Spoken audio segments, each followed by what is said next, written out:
Okay, so what do you have for us today? Well, I have a big show today. You know, it's December now, and in all of December, we're having a charity drive for those in need for Christmas. And so we wanted to do something very special this holiday as a thank you for the people of Acadiana for making 2015 such a huge success for us. And by success, I mean we helped a lot of people. We were able to really see some lives change. And to us, that's what success is. And we were able to help hundreds and hundreds of our local folks live a better life free of all kind of stuff, sickness, pain, other conditions, you know, that was ruining their lives. And, you know, this year will be going on 19 years that I've been doing this.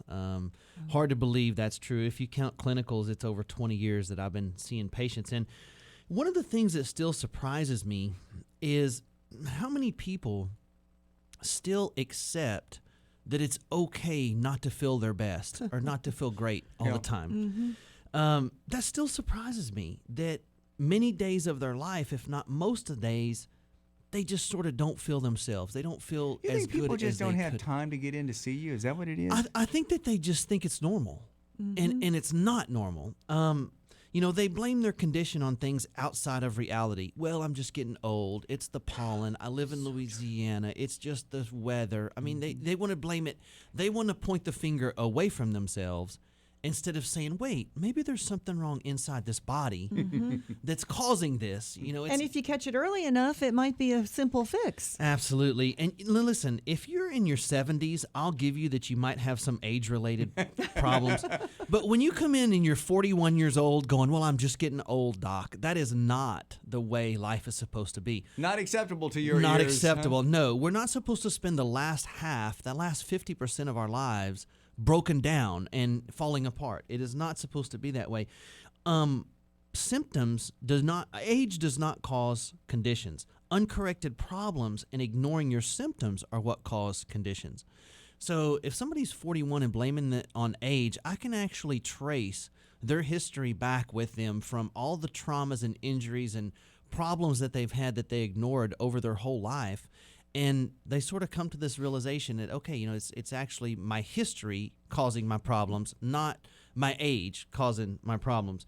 But it still surprises me that people accept that it's just okay or it's normal not to feel great on most days. But then if you ask them, do you consider yourself healthy?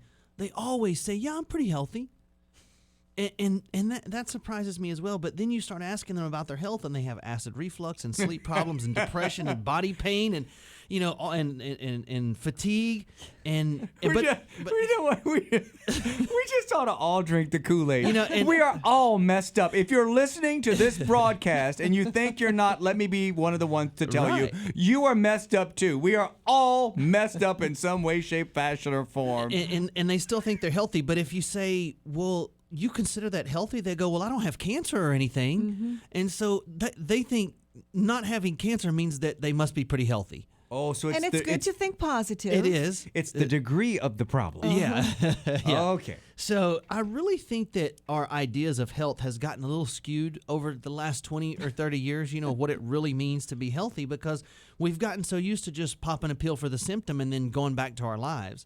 Because everybody's so busy. So busy. And your health is something that you can never get back many times. And so if you ask people out there, I ask them this question: how long has it been since you've really felt like taking on the world, like you slept all night, you woke up full of energy and rested, you've had no pain, no conditions or symptoms, and were a healthy weight? Hang on. Could do your hobbies or interests without any downside. How long has that been? Hang on just a second. I'm checking the calendar.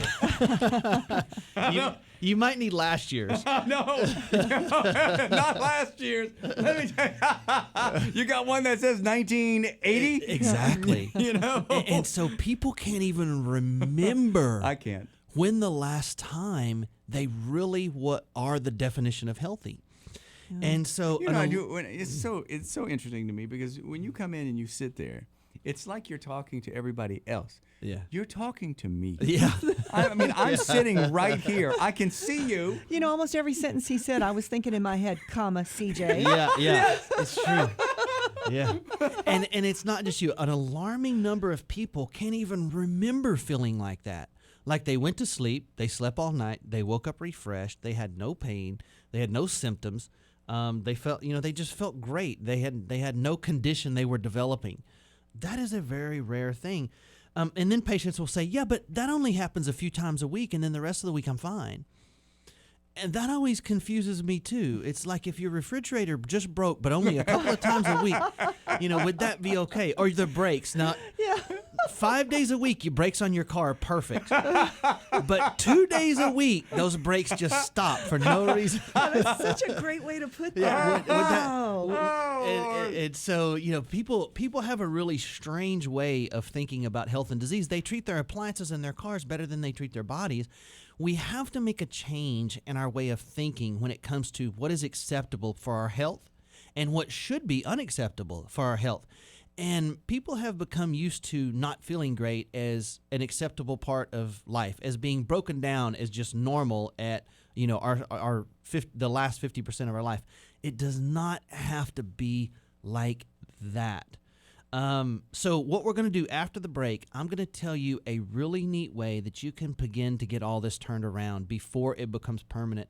So stay tuned after the break, because this next segment might just change your life. I'm going to break it all down for you right at our second segment.